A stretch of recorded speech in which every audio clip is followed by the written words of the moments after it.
while she's alive.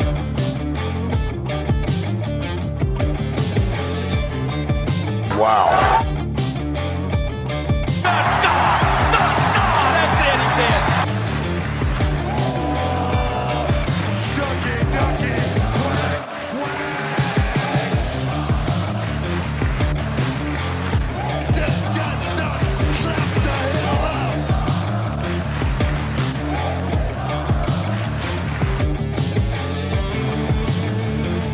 Soy luchador, pero tú es basura, güey. ¿Qué pasa? ¿Qué quieres, güey? ¿Qué quieres? Everyone, and welcome back to Neurodiverse Investor Assess. I'm your host, John Navarro. And boy, was Raw crazy after SummerSlam. We got new storylines. We got the divisions actually being fulfilled. So the IC titles divisions for both men and women got storylines. The women tag team division actually gets a storyline. We're getting new storylines. Seth Rollins ends the night pretty much with a giant brawl. Rusev and Sheamus fights the whole entire night. And we get pretty much a gruesome mic bomb between Becky and a surprise guest. And we're going to get all into that. So let's get right into it. So we start out with Seth Rollins soaking in the moment after stealing the championship from CM Punk. After cashing in at SummerSlam, tricking all of us. He says the only people that I knew was him, Becky, and Heyman. And Heyman hypes up each man. And Seth says everyone should be afraid of him because with his new group, nobody can take him on. But LA Knight comes in, crashes the party, and LA Knight kind of says some facts. He's like, well, the last person to beat you was me at Saturday night's main event like a month or two ago when you so-called got yourself injured, pretty much faking his injury. So LA Knight's like, you know what? I should be number one contender. Seth says, you really think I was afraid of you? That's why. Or you think that because I lost the match, I got mad and I faked the injury. How dare you? You know, like that whole back and forth. Pretty much LA Knight pushes Seth to say, you know what, let's have a title match tonight. But then Seth takes back his words. But Adam Pearce is like, you know what, no, you say you're going to have a title match. So in the main event, we get LA Knight and Seth Rollins. And it was a really good match, really good like back and forth brawl. I'm going to get into that later. And then we get some backstage shenanigans with Judgment Day. So Dominic Mysterio is really happy that he beat AJ Styles at SummerSlam. And he's going to be at Triple Mania in a couple weeks. So he sees one of his opponents, Dragon Lee, and he tells Dragon Lee, I'm the king of Lucha. I'm going to beat you, Americano, and El Nino to be AAA World Heavyweight Champion, and I will be the king of Lucha. And Dragon Lee's like, you, the king of Lucha? You really think you're funny? And Dominic is like, what is so funny about it? So Dragon Lee says, let's have a match. And Dom says, bet. I will show you who's the better luchador. So we have a lucha match later in the night. That was really good. And then AJ Styles shows up telling Dom, you have guts, kid. I'm surprised. I'm actually happy that you kind of beat me, but still, I'm still coming after that title. And we will see. AJ is still coming after that title later on. And boy, is that mid-card storyline really good and heated. And then we get a straight-up war, like part 3 of the war between Rusev and Sheamus. They start out just beating each other up. Sheamus hits a white curse backbreaker from the top rope. They go back and forth on the outside. Rusev does Sheamus 10 chops, but Sheamus does it again. But then a disqualification due to Rusev hitting Sheamus with the steel steps. A brawl. Sheamus trying to destroy Laylee, like Sheamus' stick. But Sheamus kicks Rusev in the face and they break up by security. And that's not the last we see of them. We see them multiple times and another wrestler gets involved. And I cannot wait to say what wrestler gets involved later on.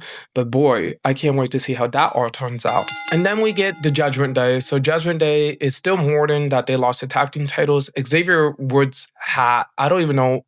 What is Xavier wearing? That hat is so humongous. It's literally a goddamn umbrella. He looked like a flying saucer. That hat was just overdramatic. And then Grayson Waller shows up being like, guys, I think you really need a third person in New Day. I'm going to be Big G.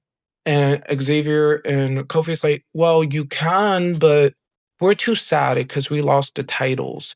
Maybe if you ask Adam Pearce for us to get a rematch, maybe we can consider you coming into New Day. Not Kofi and Xavier using poor Waller to get their tag team match. So Waller tries to talk to Pierce, but Pierce is talking to Penta. Penta gets mad. And Adam Pierce is like, Waller, you know what? Yes, you're going to get it. Not the New Day. You're going to get a match tonight against Penta. And it was a pretty good match. We start out with Waller doing a little bit of dancing. Penta puts in his cool moves. Some really good back and forth. Waller kind of put some really good defense. He was hitting some really good moves, high-flying moves. Penta was back and forth. But then the New Day show up. And it was kind of interesting. The New Day show up, and they're just like walking around the ringside, just observing the match. And Penta ends with a killer Mexican destroyer in the corner. And then after Kofi gets into Penta's face, Penta hits Kofi. Xavier tries to interfere, but Penta throws him on the outside. Penta takes Xavier's giant hat, dances with a little salsa dance, throws the hat, and then dives into New Day. This is very interesting. So we're going to get Penta versus New Day and Grayson Waller. Is Grayson Waller part of New Day? It's really interesting. And I'm kind of excited to see how that all plays out. And then we get the women's tag team division. And I'm so happy that they're actually booking it. We actually have a storyline that actually makes sense. And the teams are actually a real team, not put together. So before the match, Alexa Bliss and Charlotte is about to walk into the ring. And then Sheamus and Rusev are brawling, so they brawl by them, and Alexa and Charlotte's like, what the hell? And Alexa's like, see, that's not friendship. And Charlotte's like, I'm not friends with you still. And then they walk to the ring. Alexa and Charlotte pretty much says, as long as they're champions, no other team is going to beat them. So Raquel and Roxanne shows up from Judgment Day mad that they lost. And Raquel and Roxanne says, we're the actual tag team. Even though we don't get along, we're more of a tag team than you. Then Alexa's like, you know what? You guys are a bunch of losers. And Charlotte's like, you know what? Let's have a match. And Alexa looks hesitant. But Adam Pearce says, you know what? We're going to have a rematch. So we have a SummerSlam rematch. It was good. Really good offense from Raquel and Roxanne. Roxanne at one point pushes Charlotte into Alexa using her wrestling IQ. I thought that was really good. And we get some good back and forth. The main storyline was Alexa was taking out most of the match, so Charlotte was fighting Roxanne and Raquel by herself. But then we end the match with Alexa Bliss sneakily tagging back in. Charlotte taking out both women, but Roxanne takes out Charlotte. Roxanne is about to go for a dive, but Alexa Bliss out of nowhere hits a sister Abigail DDT for the win.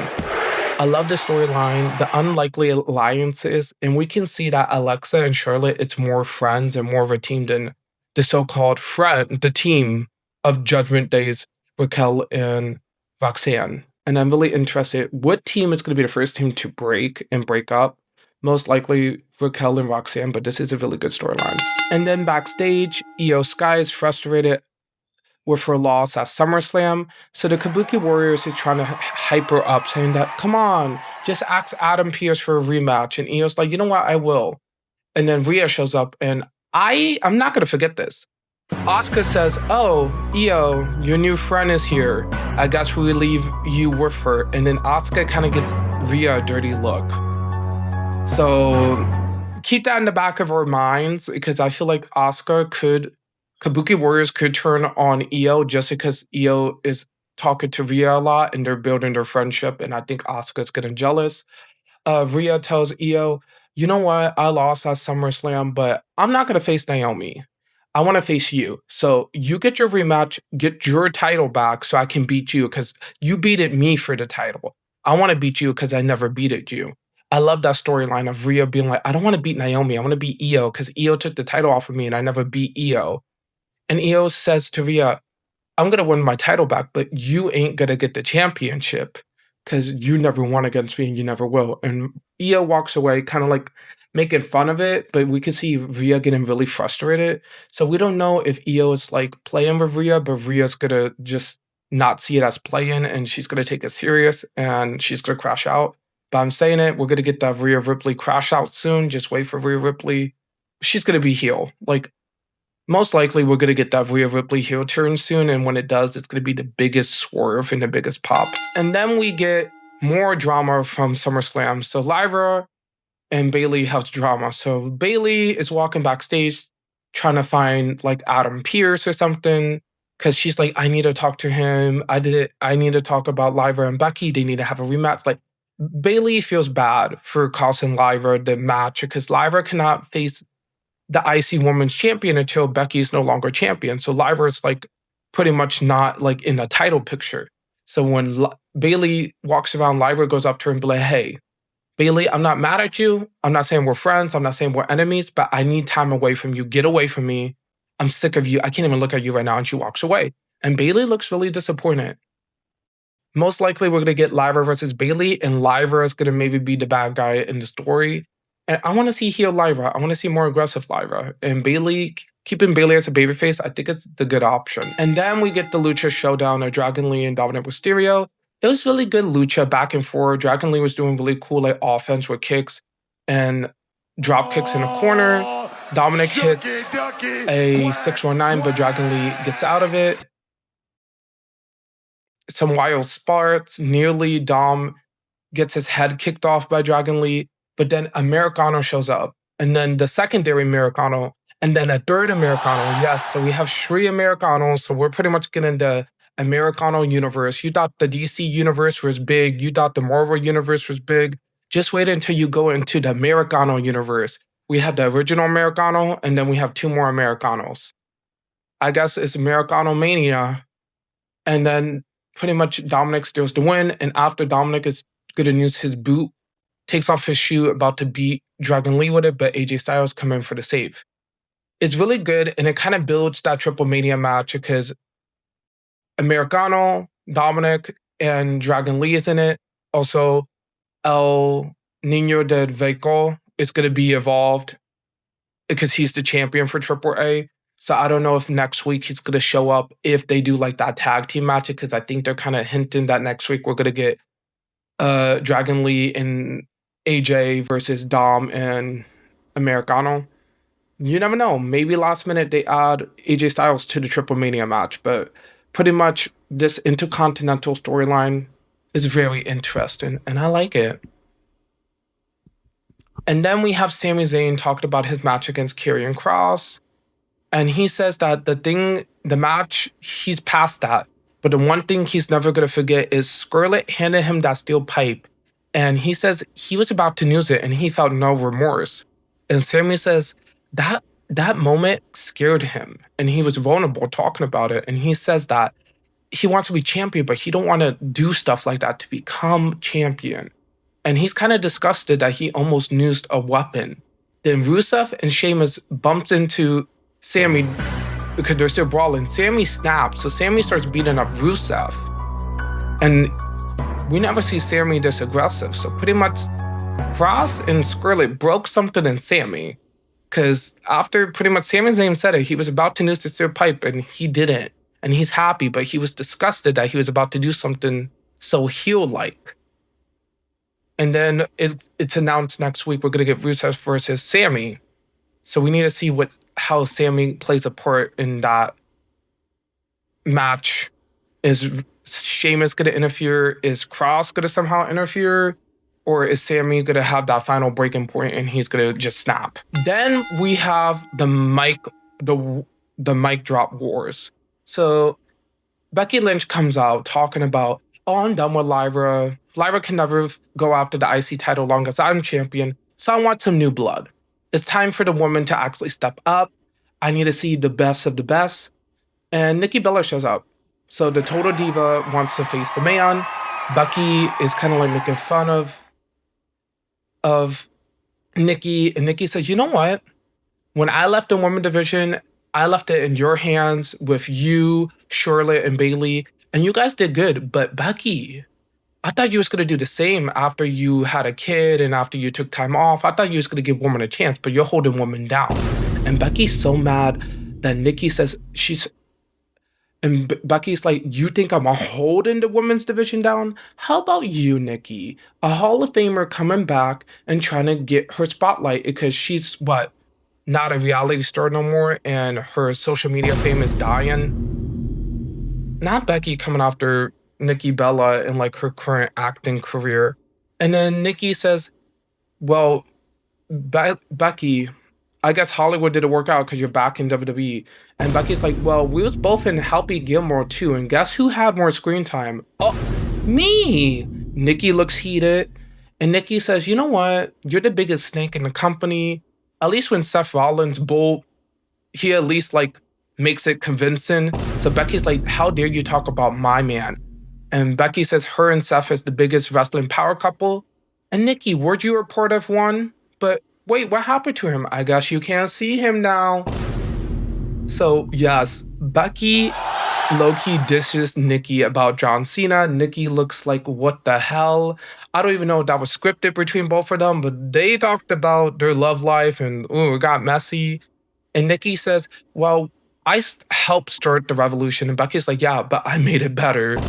They go back and forth, and Nikki's like, you know what? We never had a one-on-one during the Divas era, near the Women's Evolution, like near the end of the Divas era. And Becky's like, yeah, that's true. We never had that one-on-one match. I was always with Charlotte and Paige, and you was always with your sister and Alicia. And Nikki's like, yeah. So Becky's like, you know what? And then she punches her and then leaves.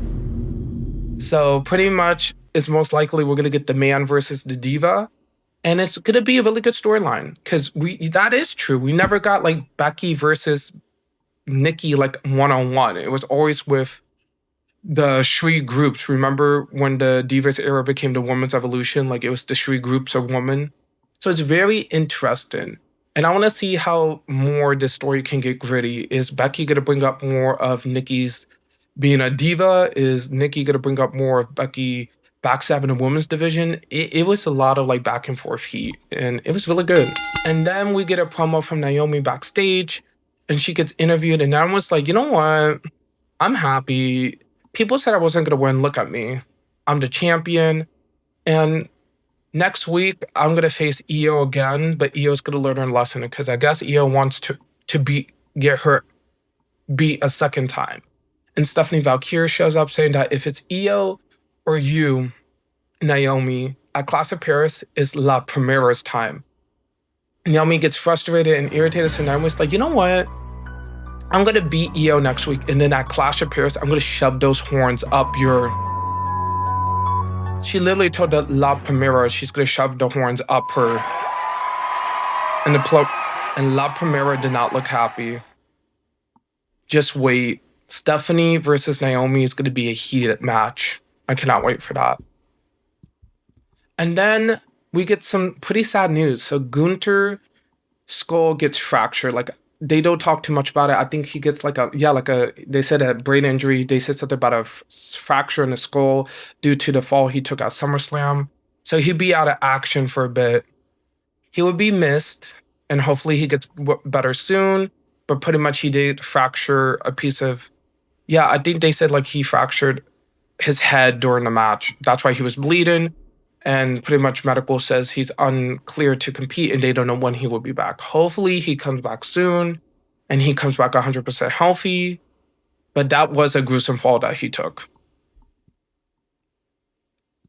And then we get a bunch of matches announced next week. So Sami Zayn and Rusev, like what I said earlier. Naomi and Io Sky is announced for next week. And then backstage, Becky Lynch is walking, hyped that she punched Nikki. So Natalya, the OG diva, gets mad at Becky, saying, how can you smack Nikki? You know me, Nikki, and so many women was here before you, and you just disrespect the legends. And Becky's like, you know what, Natalya, shut up. Because you haven't did nothing in the last couple of years. That makes Natty mad. And Natalya says, you know what, you want to talk all that smack, let's have a match. And Becky's like, okay, I want to have a match against her. And then Maxine Dupree says, me? And Becky points her finger at her. And Becky's like, yeah, you want me to teach you a lesson? I'm going to teach her a lesson. So pretty much next week, we're going to get Becky versus Maxine Dupree. Pretty big moment for Maxine Dupree to face Becky Lynch, the man. Very interesting. Maybe Natalya gets a part of this like storyline because we have Becky, we have Nikki, I guess Natalya. That would be a cool triple threat. Like the Shree veterans for the IC title. That'd be a pretty cool triple threat match, I wouldn't lie. And then we get the main event. So Seth Rollins versus LA Knight for the World heavyweight title. It was good. Certified bangers, suplexes. LA Knight hits a top rope suplex and power slam, multiple near falls. LA Knight looked great, like a total babyface underdog. Seth hits a power bomb turnbuckle, his classic move, but then on the outside, Seth headbutts LA Knight without the referee seeing, doing a low blow, and then he takes off the matting on the floor, exposing the floor, like the concrete, about to hit a curve stomp. But CM Punk runs in, beats up Seth because he's pissed as hell from Seth cashing in. So Punk wants his lick back. So Punk is beating Seth all around the ring. Seth runs away while Knight pushes Punk, grabbing him, saying, like, what the hell, you cost me the match. Yeah, so Punk costs LA Knight the match, and during their altercation, Reed and Breakker comes out of nowhere to wreck house. And then, we think it ends because they roll the credits. You know how Raw has the after credits. Seth is holding the title. Heyman and them are laughing. Seth is about to leave. But then Roman Reigns' music hits. We knew that Roman was going to show up. So Roman wrecks Breakker and Reed. He's about to beat Seth. Seth runs on the outside. And then the numbers game beats down Roman because Reed and Breakker uses their power against Roman. And at the end, Roman gets about 4 tsunami drops by Reed while Seth sets them up, laughing each time he gets Roman body ready for a tsunami splash. And then we end with Seth holding the title in front of all his enemies knocked out and him laughing and Heyman clapping while Breakker and Reed stand there, a part of the group. I'm calling it now. We're going to get Seth Rollins, Team Seth at War Games, but we don't know who's going to be on the other team. Most likely, we're going to have Roman, LA, and Punk on a team against them. And I guess Jey Uso will be a part of Team Punk. That means Seth will need a new person. So maybe we finally get that newest member of Seth's group in a couple weeks or soon to go into that storyline. So I cannot wait. And pretty much, yeah, that's Raw. It was hectic. It was really good. We got a lot of storylines progression. The women's tag team division have a storyline. The mid-card have a storyline for both men and women. It's a really good, interesting story with Waller and New Day. I want to see how that turns out because now Waller is calling himself Big G. And we know it's only one big person in WWE is Big E. So does that mean that Big E could maybe come back soon to take on Big G to go against New Day? I feel like that's most likely is going to happen because why is Grayson Waller all of a sudden calling himself Big G and trying to be a part of New Day? Very interesting. And I cannot wait. And who's going to take Seth's faction down? Seth is so strong. Who's going to take him down? Because he just took down Roman, Punk, and Knight in just one night. And we knew as soon as Seth took the title, he was going to dominate the division. So we have to see where all of that plays out next week. Hopefully you guys liked the video, and I'll see you guys next time.